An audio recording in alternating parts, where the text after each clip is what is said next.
Assalamualaikum warahmatullahi wabarakatuh. Kembali lagi di podcast Dana Pensiun UHAMKA X Humas UHAMKA.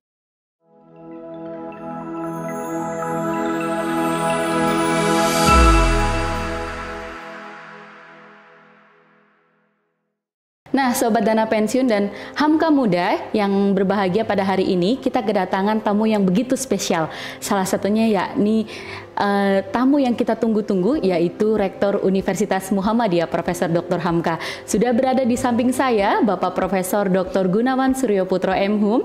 Namun sebelum kita mengajak beliau untuk berdiskusi bersama kita selama 30 menit ke depan, yuk kita simak dulu VT keseharian beliau.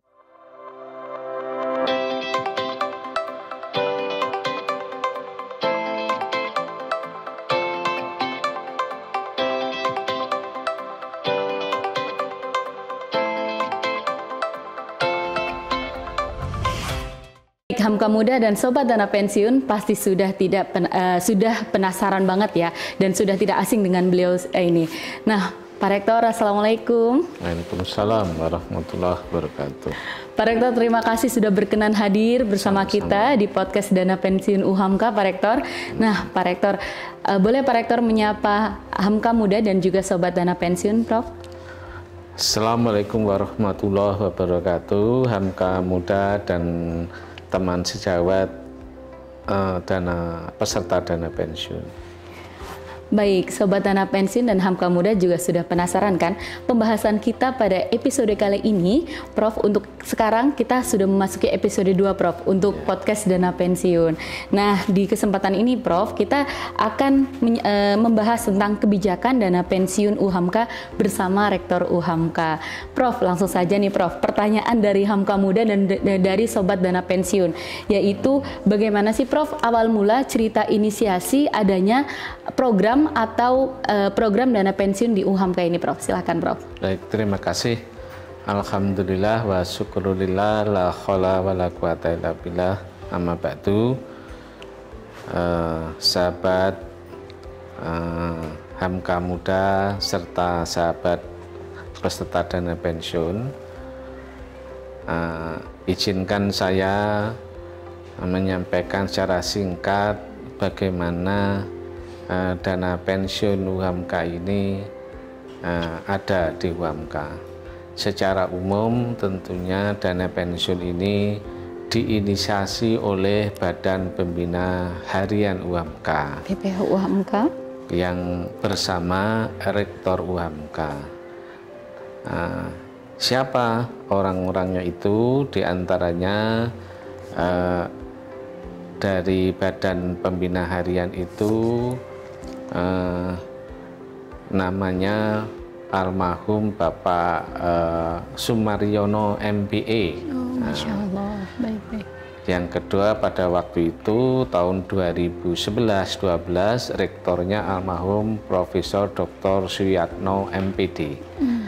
Atas inisiasi pimpinan BPH dan Rektor UHAMKA inilah maka digodok perencanaan dana pensiun ini, dan akhirnya pada bulan Maret 2012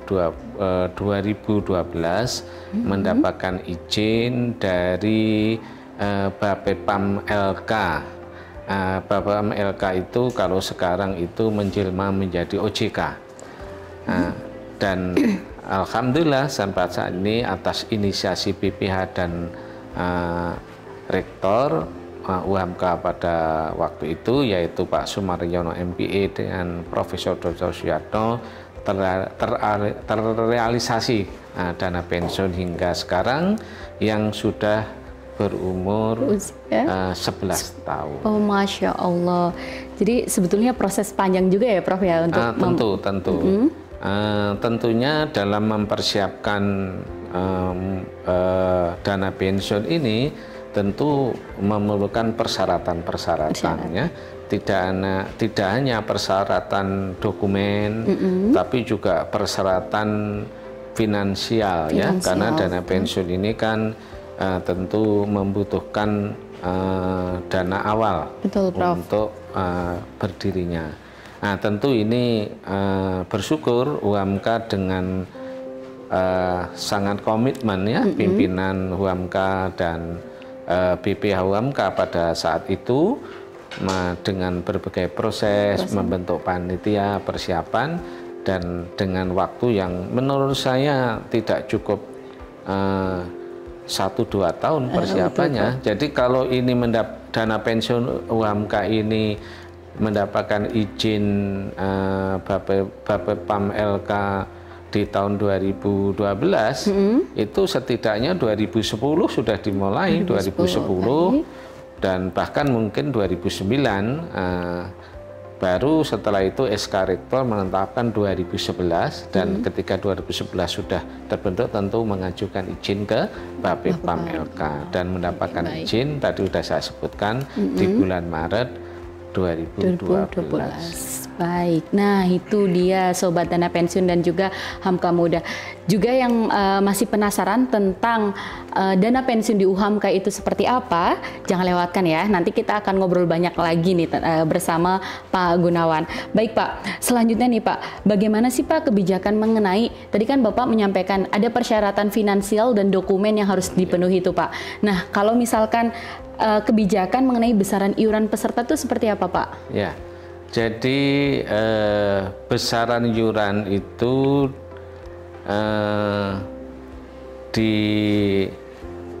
ditentukan dalam bentuk persentase yang merupakan kontribusi dari kedua belah pihak. Siapa? Ya kedua belah itu adalah pemberi kerja dan pekerja. Dalam hal ini pendiri dan peserta. Pendirinya UHAMKA, pesertanya itu tenaga kependidikan dan dosen UHAMKA. Berapa besarnya? Untuk peserta, dosen dan tenaga pendidikan itu 5% dari gaji pokok. Lalu berapa untuk UHAMKA sebagai pendiri itu 13,75% dari gaji pokok peserta. Wah, Masya Allah. Nah, disinilah yang sering dinamakan sharing contribution antara pendiri dengan pemberi kerja dan peserta. Oh, baik, Prof. Ini Masya Allah banget ya, Prof ya. Untuk sharingnya itu lumayan juga ya, Prof, bagi pendiri ya. Tentu. Saat ini tentu kita tetap memperhatikan terkait dengan nominal. Ya. Ini tadi yang saya sebutkan kan hanya jumlah persentasenya berapa. Tentu nominal akhir yang diterima oleh peserta dana pensiun itu kan tergantung dari akumulasi masa kerja dan gaji pokoknya. Betul, akumulasi masa kerja. Di sini titik pangkalnya tentu berapa gaji pokoknya. Betul, Prof. Gitu ya. Nah, inilah yang perlu kita perhatikan bersama. Tentu saya sebagai rektor sesuai dengan program prioritas saya yaitu kesejahteraan.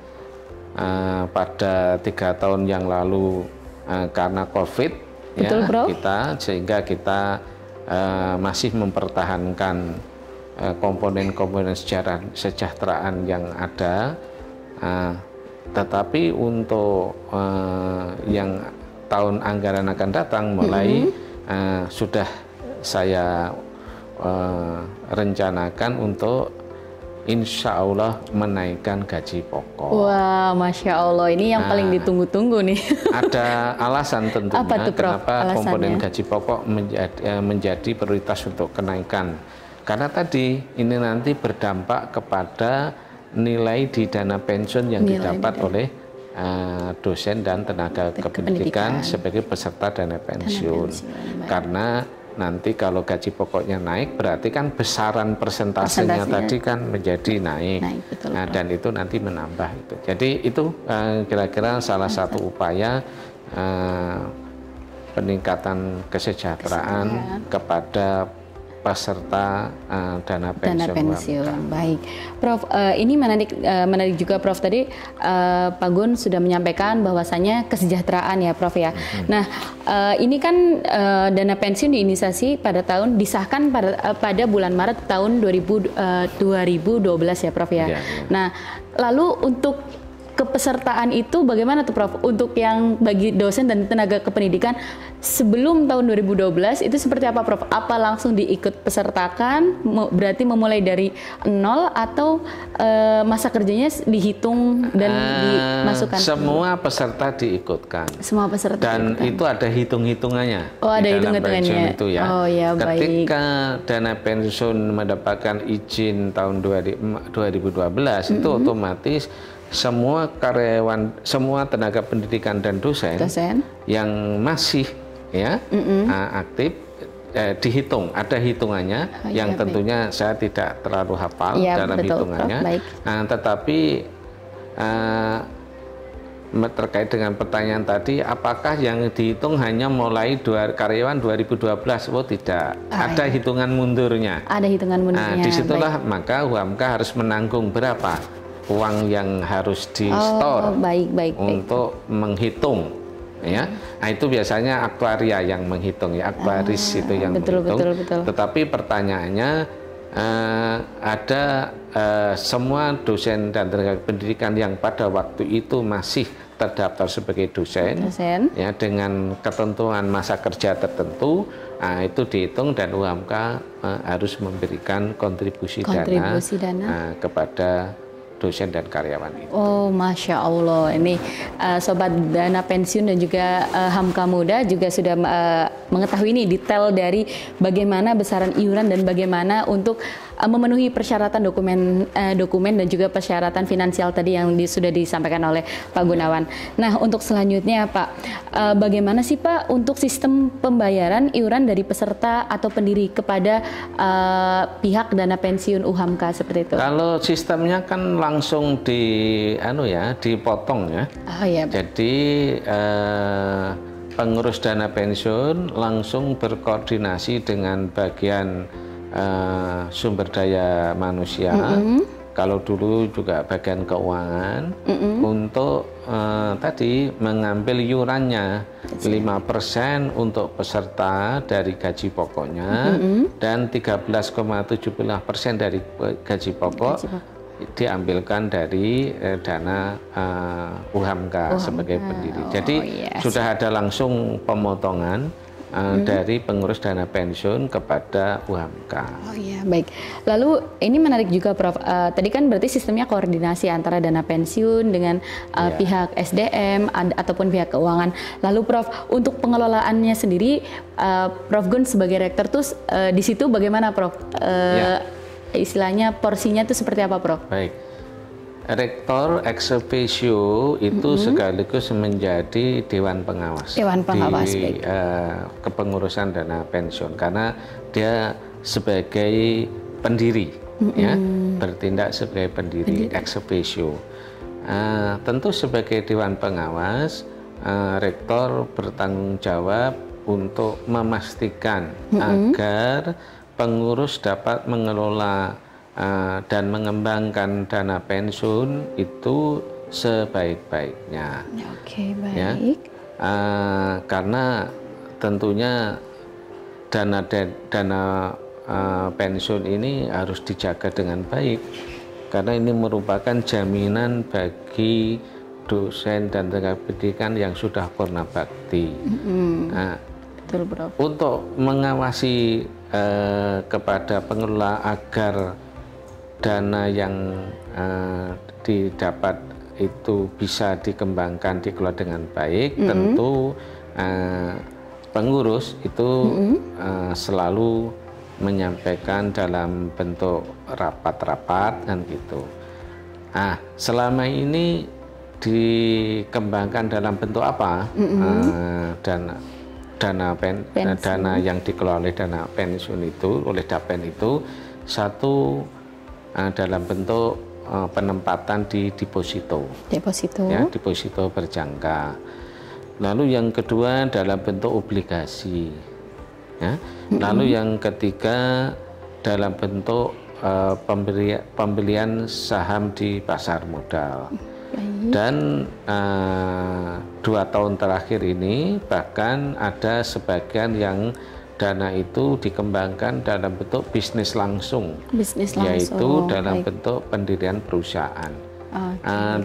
Alhamdulillah pengurus dana pensiun ini telah memiliki perusahaan yang dinamakan perusahaan itu Tekno, ya kalau tidak salah namanya ya. Surya Tekno Komputindo, ya, bukan? Ya, PT Surya Tekno ya.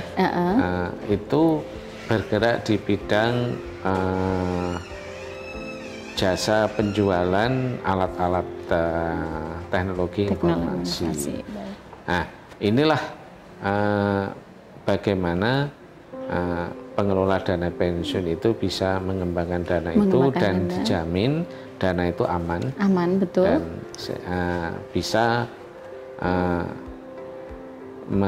tadi bisa memberikan rasa aman kepada peserta yang memanfaatkan dana pensiun itu. Kalau tidak salah hingga sekarang itu sudah ada peserta yang mendapatkan manfaat dana pensiun ini berjumlah 54. Oh, baik, Bro. Ya, kalau tidak salah ya 54 nanti 54 peserta. Itu artinya sudah ada dosen dan tenaga kependidikan UMK yang sudah pensiun, yang saat ini tentu dia mendapatkan manfaat dari dana pensiun kita yang berumur 11 tahun ini. Wah, ini memang selain UHAMKA ini memang hebat ya, Prof ya. Itu alhamdulillah ya, Prof ya. Jadi bukan hanya kesejahteraan ketika kita saat menjadi tenaga kependidikan ataupun menjadi dosen, bahkan ketika kita purna bakti atau purna tugas kita juga sudah bukan dijamin sih ya, Prof. Sudah ada program dari kampus melalui dana pensiun itu sendiri ya, Prof ya. Ya, memang sudah menjadi kewajiban universitas untuk merencanakan pola-pola kesejahteraan berkesinambungan. Nah, oleh karena itu saat ini ada beberapa bisnis penopang UMK untuk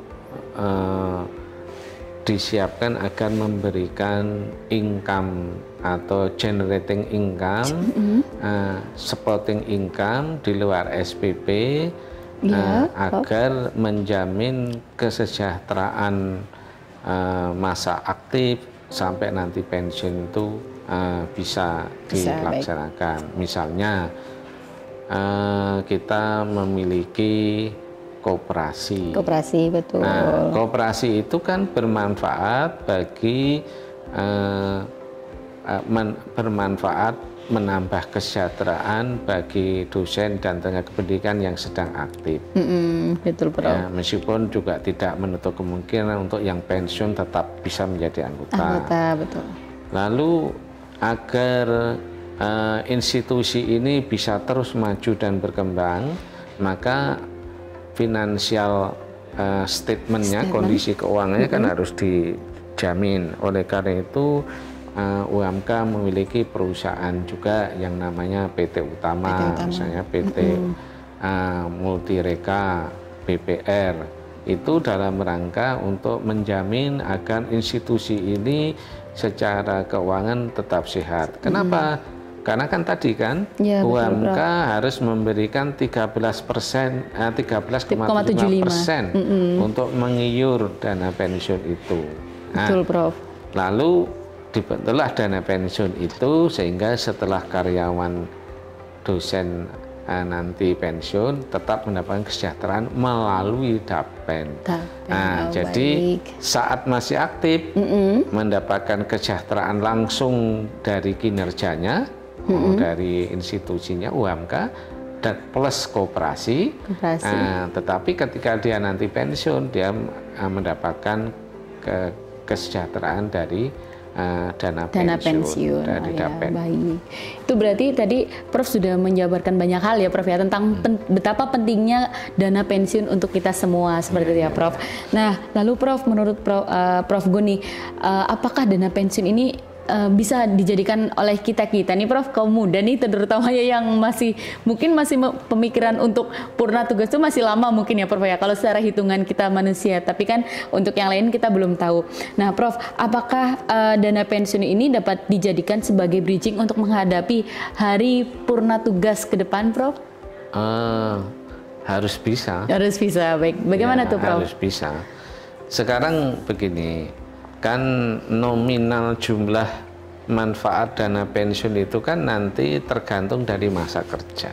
Ya. Tentunya semakin masa kerjanya semakin panjang, tentu akumulasi iurnya kan manfaatnya semakin besar. Dan tentu kenaikan gaji pokok itu kan ada yang kenaikan berkala. Iya, betul. Ya, itu juga nanti mempengaruhi jumlah iurannya dan juga berdampak akhirnya pada nominal akhir. Nah, lalu yang tadi selain berkala, tentu UHMK harus berupaya terus menaikkan ya secara bertahap gaji pokoknya. Tadi sudah saya sebutkan, misalnya saya ada rencana di tahun anggaran ini untuk menaikkan gaji pokok, agar berdampak kepada dana pensiun. Dana pensiun ke depan, baik. Nah, dalam akumulasi nanti ketika nanti pada masa pensiun tentu manfaatnya kan bisa didapat. Nah, apakah manfaat dana pensiun nanti bisa digunakan untuk pengembangan diri, usaha sendiri atau yang lainnya, tentu nanti tergantung dari persiapan-persiapan dosen dan karyawan menghadapi masa pensiun nantinya. Jadi kata kuncinya tentu harapan kita, tentu kita harus menjamin bahwa melalui DAPEN inilah nanti dosen dan tenaga kependidikan UHMK tetap mendapatkan manfaat, ya, dapat memanfaatkan dari dana pensiun, manfaat dari pensiun untuk kesejahteraan yang bersangkutan. Yang bersangkutan, baik. Ini menarik sekali Pak Gun. Ketika kita tadi sudah mendengar dari Bapak sendiri menyampaikan kalau kita itu sudah disiapkan kesejahteraannya baik saat kita masih aktif atau masa purna tugas. Nah, menurut Pak Gun sendiri ini bagaimana cara kita mempersiapkan hari kemudian ketika kita sudah memasuki hari purna pensiun tuh Prof? Apa sih Prof yang harus kita persiapkan ketika nanti agar kita tidak gugup gitu ketika wah ternyata besok sudah pensiun nih, belum punya planning apa-apa nih. Kalau dari Pak Gun sendiri secara pribadi itu seperti apa pendapatnya? Oh iya, jadi gini, ada dua hal yang harus kita siapkan ya. Karena semua manusia itu pada akhirnya juga akan yang bekerja akan mengalami masa pensiun sesuai dengan usia yang dia lalui. Sekarang yang persiapannya tentu yang pertama persiapan mental. Pada dirinya masing-masing. Mental ini sebetulnya terkait dengan internal motivation ya pada dirinya. Selama dia punya prinsip bahwa tidak ada hari atau tidak ada kata pensiun pada dirinya, tentu pensiun di sini kan tidak didefinisikan hanya berhenti di UHMK, tapi setelah itu nganggur kan nggak begitu. Ya, betul, tentu dia setelah berhenti masa purna baktinya di UHMK sudah habis, tentu dia bisa mendedikasikan waktunya ya di luar di bidang hal-hal yang lain.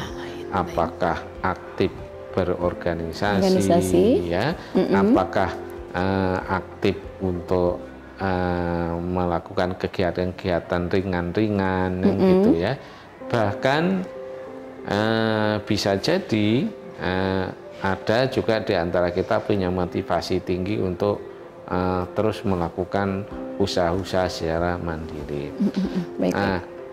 Oleh karena itu secara internal UHMK itu mendorong kepada DAPEN dan bekerja sama dengan lembaga yang ada di UHMK. Apakah khususnya misalnya lembaga LPPIK gitu ya. DAPEN bekerja sama dengan lembaga LPPIK untuk melakukan pembinaan masa persiapan pensiun.